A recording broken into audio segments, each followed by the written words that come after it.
Assalamualaikum warahmatullahi wabarakatuh. Bismillah, alhamdulillah, la haula wa la quwata illa billah. Allahumma salli ala sayyidina Muhammad abdika wa nabika rasulika nabil ummi wa ala alihi wa sahbihi wa sallim tasliman biqadri azamatika fi kulli waqtin wahin. Para santri, wali santri, pemirsa, juga subscriber dimanapun Anda berada di seluruh penjuru negeri tercinta, Negara Kesatuan Republik Indonesia, atau di berbagai belahan dunia manapun Anda berada. Apa kabar Anda hari ini? Saya yakin Anda semua dalam keadaan baik, tengah berbahagia bersama dengan keluarga, orang-orang yang kalian kasih, orang-orang yang kalian cintai. Doa dan harapan saya selalu, semoga kita semua diberikan keberkahan, diberikan rahmat oleh Allah Subhanahu wa Ta'ala. Para santri, wali santri, pemirsa, juga subscriber, salah satu cara agar doa dikabulkan adalah mendoakan orang lain tanpa mereka mengetahuinya. Sebelum dikabulkan kepada orang yang didoakan, akan terlebih dahulu dikabulkan kepada orang yang berdoa. Oleh karena itu, mari kita saling berdoa agar kita diberikan keselamatan di dunia dan juga keselamatan di akhirat. Amin, Allahumma amin. Para santri, wali santri, pemirsa, subscriber, apapun profesi kita, apapun status sosial kita, apapun jabatan kita,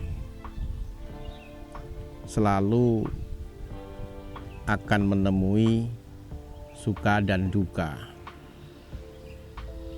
Kemampuan kita untuk bisa menghadapi duka akan banyak menentukan bagaimana kehidupan kita selanjutnya. Menghadapi suka sebenarnya tidak mudah juga, karena Allah sendiri yang memberikan informasi kepada kita bahwa hanya sedikit orang yang bisa bersyukur. Artinya hanya sangat sedikit orang yang mampu menghadapi suka. Tapi di kehidupan kita seakan-akan duka itu sangat berat. Oleh karena itu kita memerlukan teori agar kita bisa menghadapi duka dengan tepat, sehingga duka bisa kita rubah menjadi sesuatu yang membahagiakan. Para santri, wali santri, pemirsa, juga subscriber, Anda mungkin sudah tahu profesi saya. Saya adalah seorang pimpinan dari sebuah pesantren yang sama dengan profesi yang lain sebenarnya. Ada suka dan duka. Menghadapi rutinitas hidup kadang-kadang bosen. Menghadapi persoalan-persoalan yang setiap hari terjadi, mulai dari urusan-urusan yang besar sampai urusan yang remeh-temeh, kadang-kadang membuat kita kehilangan keseimbangan. Oleh karena itu, penting bagi saya untuk bisa menghadapi situasi itu dengan sesuatu yang akhirnya bisa menggembirakan. Di antaranya saya menyukai tanaman. Setelah saya menanam, kemudian menyiraminya, kemudian tanaman itu berkembang, kemudian tumbuh menjadi sebuah pohon yang besar. Di sana ada aneka burung yang berbahagia, loncat ke sana, loncat ke sini, bertelur, beranak. Duka itu menjadi hilang. Yang kedua, saya menyukai bunga-bungaan. Aneka bunga, jenisnya, warna bunganya, karakter tumbuhnya, dan macam-macam juga bisa menghapus kegalauan hati. Yang ketiga, saya suka tanaman-tanaman sayuran. Ada kates, ada apokat, ada pisang, ada terong, ada lombok.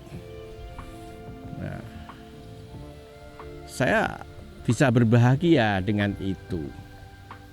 Yang pertama, saya bisa menikmati proses itu dari mulai tanam, kemudian memeliharanya, memupuknya, kemudian tanaman itu helai demi helai daun tumbuh, kemudian berbuah.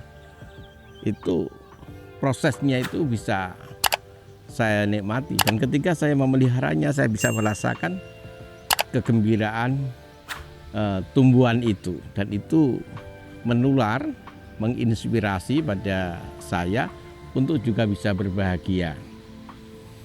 Para santri, wali santri, dan pemirsa, hari ini saya akan panen lombok.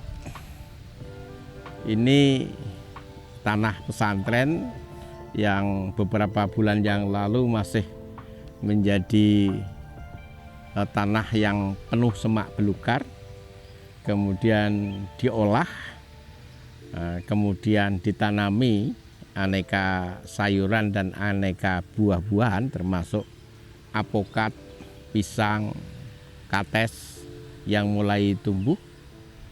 Ini diantaranya dalam rangka satu, memanfaatkan tanah kosong. Yang kedua, untuk melihat betapa ada sebuah proses yang pasti, proses itu yang mengendalikan Allah Subhanahu wa Ta'ala, yang ketika kita bisa menikmati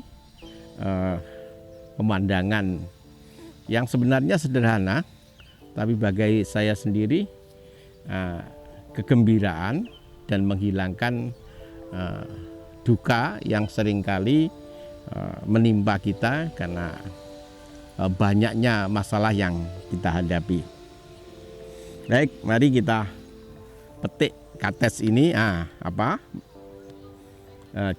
Namanya lombok ini, lombok hijau ini, satu persatu. Ini tanaman katesnya tumbuh bagus. Ini kita harapkan nanti beberapa bulan ke depan akan berbuah. Kalau kondisi daunnya seperti ini, insya Allah nanti buahnya akan baik. Nah, ini kita lihat sudah merah-merah.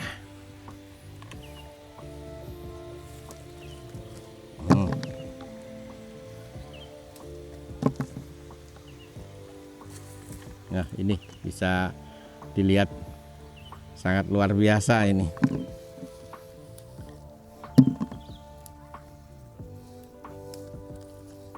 Yang kita ambil yang sudah merah saja. Yang hijau nanti kita tunggu beberapa saat, kita nanti akan panen lagi.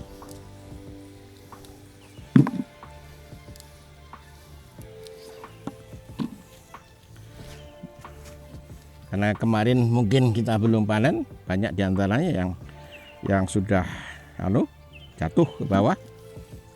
Nah,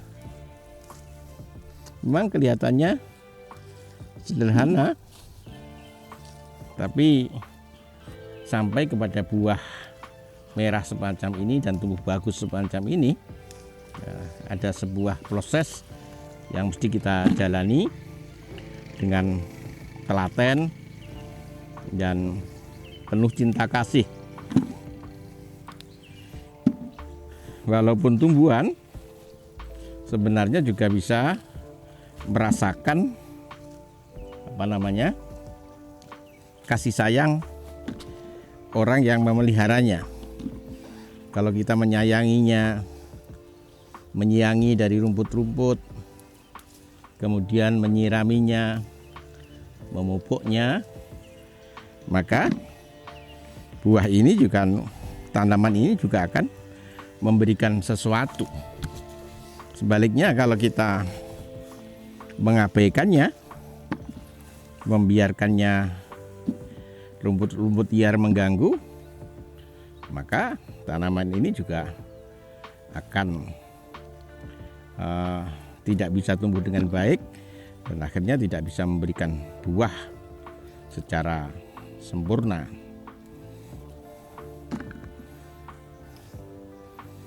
Kadang-kadang kita lupa bahwa segala sesuatu itu ada prosesnya.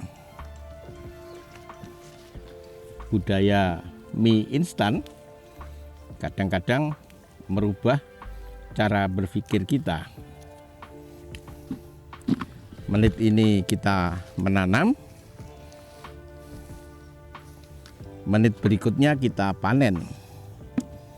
Dan itu mentalitas nerabas seperti itu, pengen cepat kaya tapi tidak mau bekerja keras, pengen mendapatkan uang tapi tidak mau memeras keringat, itu akan sangat membahayakan. Tanaman cabai ini sangat melelahkan bagi petani dan harganya juga tidak terlalu mahal. Tapi petani mengikuti prosesnya dari mulai menanam, kemudian memeliharanya, sampai kemudian berbuah dan memetiknya. Memang dari angka-angka tidak banyak, dari rupiahnya tidak banyak, tapi seorang petani adalah orang yang paling tenteram hidupnya, paling berbahagia hidupnya, karena mengikuti proses itu membawa keberkahan. Memang kadang-kadang kalau kita melihat para petani di kampung-kampung, apa petani padi atau sayuran atau semacam cabai seperti ini, betapa beratnya mereka di siang hari ketika matahari sangat panas, mereka ada di tengah sawah sehingga tubuh mereka penuh keringat dan menghitam. Dan ketika panen raya, mereka tidak bisa menjaga harga. Kalau harga terlalu tinggi, pemerintah mengimpor sebanyak-banyaknya sehingga harga turun sampai tidak bernilai. Pernah petani tidak mau manen cabainya karena biaya manen lebih mahal ketimbang harga cabai. Itulah petani yang kehidupannya sebenarnya bukan hanya bermanfaat untuk dirinya, tapi bermanfaat untuk masyarakat pada umumnya, karena aktivitas petani dipakai untuk menjaga stabilitas pangan di Indonesia ini. Oleh karena itu, kepada siapapun yang menjadi pemimpin, bersikaplah yang adil terhadap petani, karena mereka sebenarnya orang yang sangat berjasa terhadap stabilitas harga pangan di negara ini. Kalau kemudian petani tidak mendapatkan perhatian yang khusus, ketersediaan pupuk, ketersediaan alat-alat, subsidi dari bibit dan semacamnya, kita akan berlaku zalim terhadap orang yang sudah demikian besar jasanya untuk stabilitas pangan bangsa ini. Baik, kita di Lombok nanti kita teruskan panennya. Dan ini kita lihat tanaman terong yang sudah panen kesekian kalinya. Ini tinggal sisa-sisa. Ini sudah, karena sisa ya tinggal kecil. Dulu ketika panen pertama besar dan bagus. Warsanti, Wali Santi, pemirsa, juga subscriber, demikian hiburan kita pada siang kali ini yang bisa kita petik dari aktivitas ini. Barangkali Anda punya tanah-tanah kosong di rumah, walaupun 1-2 meter, baik kalau dimanfaatkan. Yang pertama, bisa memanfaatkan lahan karunia Allah. Yang kedua, daun-daun ini akan membantu kita untuk menyediakan oksigen yang bagus. Yang ketiga, kita bisa menikmati sebuah proses yang luar biasa yang sudah Allah ciptakan. Dengan memperhatikan ini, bertambah iman dan yakin kita kepada Allah Subhanahu wa Ta'ala. Dan yang keempat, kalau kita menjadi petani yang tulus, maka akan mendapatkan keberkahan dari aktivitas bertani, sekaligus mendapatkan tambahan pemasukan. Kalau lahan itu sedikit, paling enggak untuk cabai, untuk lombok, untuk tomat, kita tidak perlu membeli. Ini tentu akan membantu perputaran keuangan di dapur kita. Demikian hari ini, terima kasih atas perhatiannya. Wallahul muwaffiq ila aqwamit thoriq. Assalamualaikum warahmatullahi wabarakatuh.